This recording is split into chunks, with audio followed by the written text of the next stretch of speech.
الحمد لله نحمده ونستعينه ونستغفره ونؤمن به ونتوكل عليه ونعوذ بالله من شرور أنفسنا ومن سيئات أعمالنا من يهده الله فلا مضل له ومن يضلل فلا هادي له ونشهد أن لا إله إلا الله وحده لا شريك له ونشهد أن محمدا عبده ورسوله أما بعد فأعوذ بالله من الشيطان الرجيم بسم الله الرحمن الرحيم إن الله لا يغير ما بقوم حتى يغيروا ما بأنفسهم وإذا أراد الله بقوم سوءا فلا مرد له وما لهم من دونه من وال صدق الله مولانا العظيم رب اشرح لي صدري ويسر لي أمري واحلل عقدة من لساني يفقهوا قولي سبحان ربك رب العزة عما يصفون وسلام على المرسلين والحمد لله رب العالمين اللهم صل على محمد وعلى آل محمد كما صليت على إبراهيم وعلى آل إبراهيم إنك حميد مجيد اللهم بارك على محمد وعلى آل محمد كما باركت على إبراهيم وعلى آل إبراهيم إنك حميد مجيد بزرگان محترم برادران اسلام دنیا بھر میں جو حالات پیش آ رہے ہیں چاہے وہ غزہ کے ہو دوسرے ممالک کے ہو اور خود ہمارے ملک کے حالات تمام حالات سے ہم باخبر ہیں روز بروز دیکھتے رہیں کہ حالات کس طرح بدتر سے بدتر ہو رہے ہیں ہر جگہ مسلمانوں پر ظلم و ستم ہو رہا ہے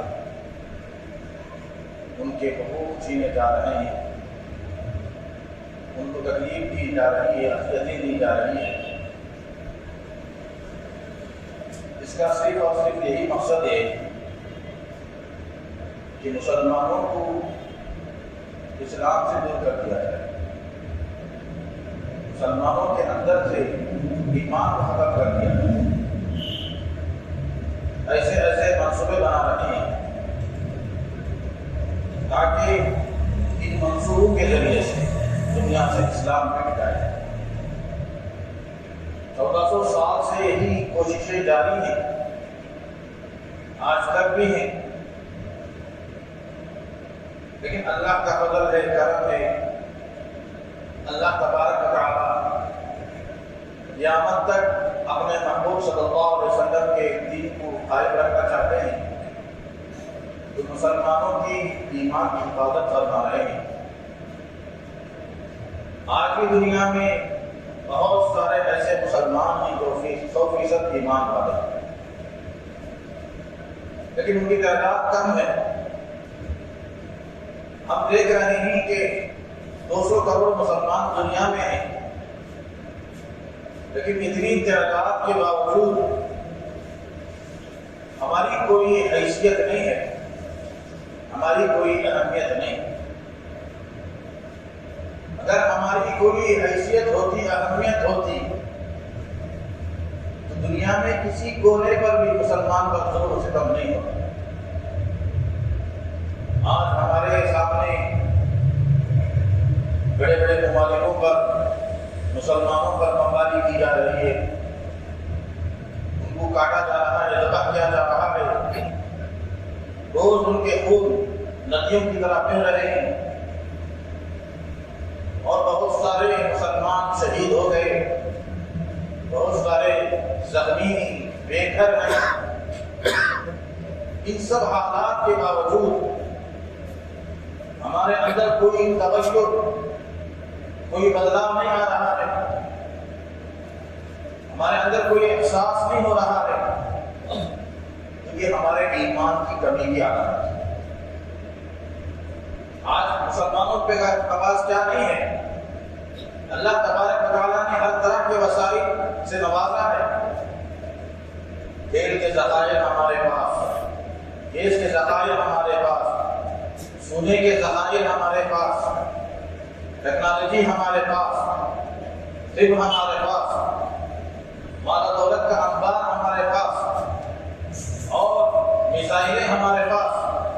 ان سب کے باوجود دشمن کسی ملک پر حملہ کر رہا ہے تو بڑی دلیری کے ساتھ، بڑی جرأت کے ساتھ حملہ کر رہا ہے۔ اس کی کیا وجہ ہے؟ اس کی سب سے بڑی وجہ یہ ہے کہ ظلم کو ہوتے ہوئے دیکھ کر خاموش رہ جانا۔ ابھی کیا پڑا ہے؟ ان دونوں ممالک کا مسئلہ ہے، ان دونوں کا جھگڑا ہے، ہم کیوں مداخلت دیں، ہم کیوں دخل اندازی کریں؟ یہ مسلمان کی شان ہے، نشان نہیں۔ مسلمان کی شان یہ ہے کسی پر بھی ظلم ہوگا، چاہے مسلمان پر ہو، غیر مسلم پر ہو، جانور پر ہو، عورت پر ہو، بچے پر ہو، مسلمان کی صفت یہ ہے کہ وہ ڈٹ کر کھڑا ہو جائے، اپنی زندگی کی پرواہ نہ کرے۔ ایسی زندگی سے موت بہتر ہے جو بزدلی کی طرح گزاری جائے۔ حضرت ٹیپو سلطان شہید رحمت اللہ علیہ نے ہمیں یہی سبق دیا، یہی تعلیم دی، زندگی گزارنا ہے تو اپنے تشخص کے ساتھ، اپنی شناخت کے ساتھ گزارو، شیر کی طرح زندگی گزارو،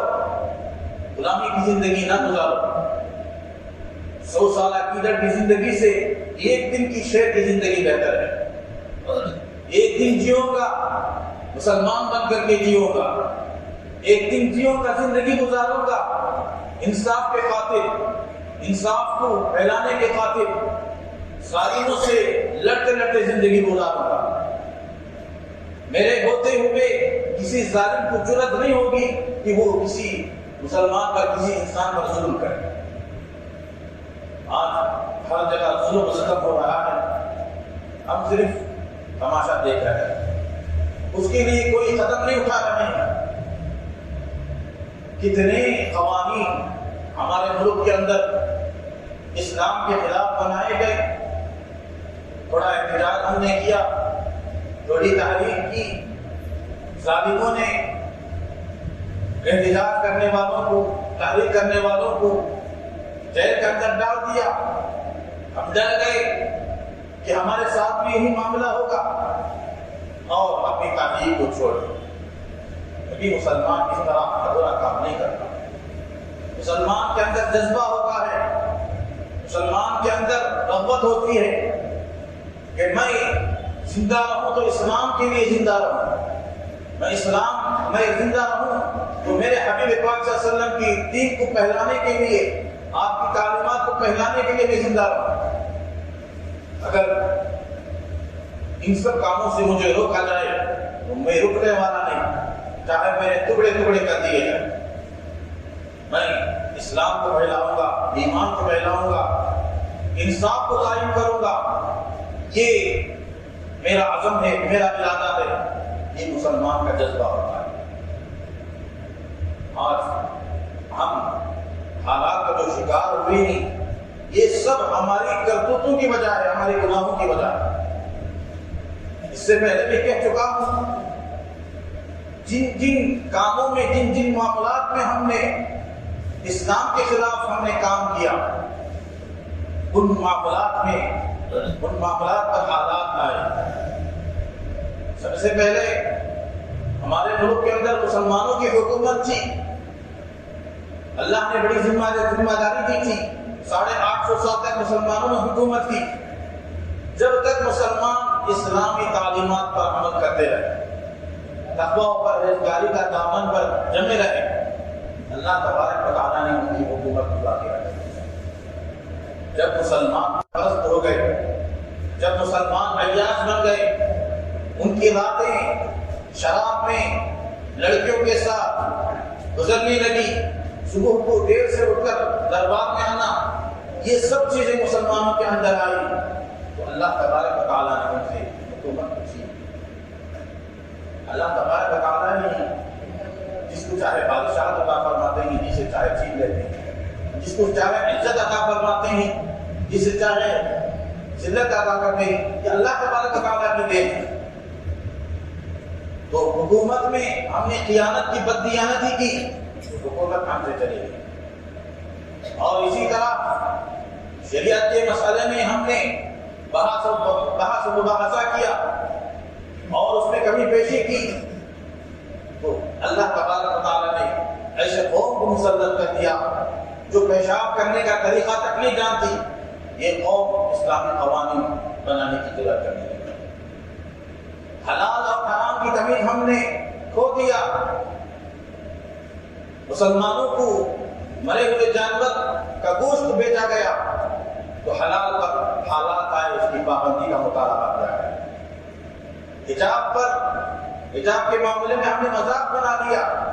ایسا حجاب ہماری عورتیں پہننے لگی جو حجاب کہلانے کے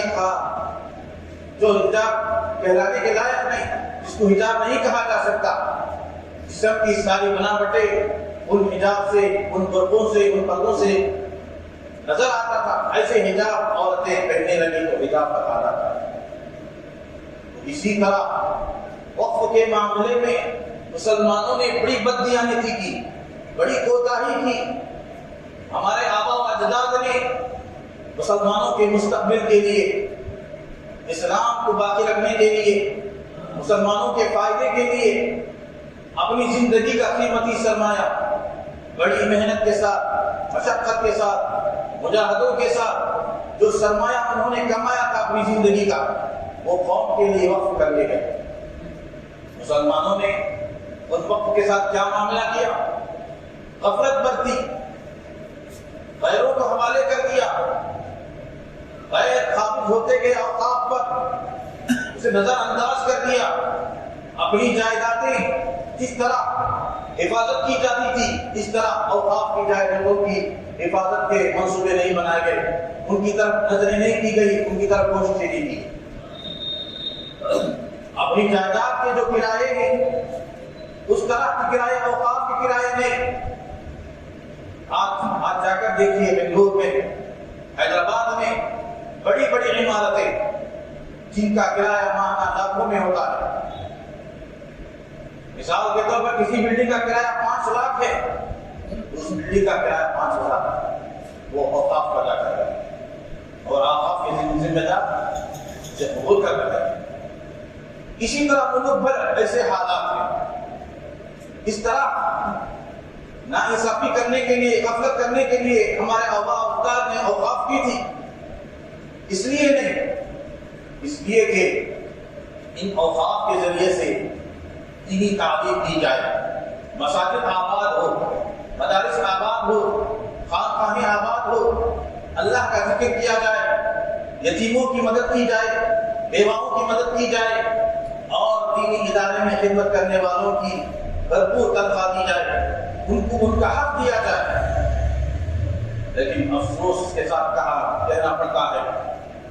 اوقاف کے ماتحت جتنے لوگوں نے خدمتیں کی، ان کو آخری دور میں پچھتاوے کے سوا کچھ نہیں ملا۔ 30 سال، 40 سال کم تنخواہوں میں خدمت کرنے کے بعد کوئی معاوضہ ان کے لیے، اعزازی معاوضہ جو ہر ادارے میں، ہر کارخانے میں دیا جاتا ہے، 40 سال خدمت کرنے کے بعد ایک بڑی رقم دی جاتی ہے تاکہ ان کے اولاد کی مستقبل ہو اور ان کا اولاد کا مستقبل بنے، ان کے اولاد کی شادیاں ہو اور اپنی ضرورتوں کو پورا کیا جائے، اور جب تک وہ رہیں گے ان کے لیے وظائف بھی جاری کیے جائے۔ یہ دوسرے اداروں میں ہے، لیکن اوقاف میں کیا ہے؟ ان سب چیزوں سے محروم کر دیا جاتا ہے۔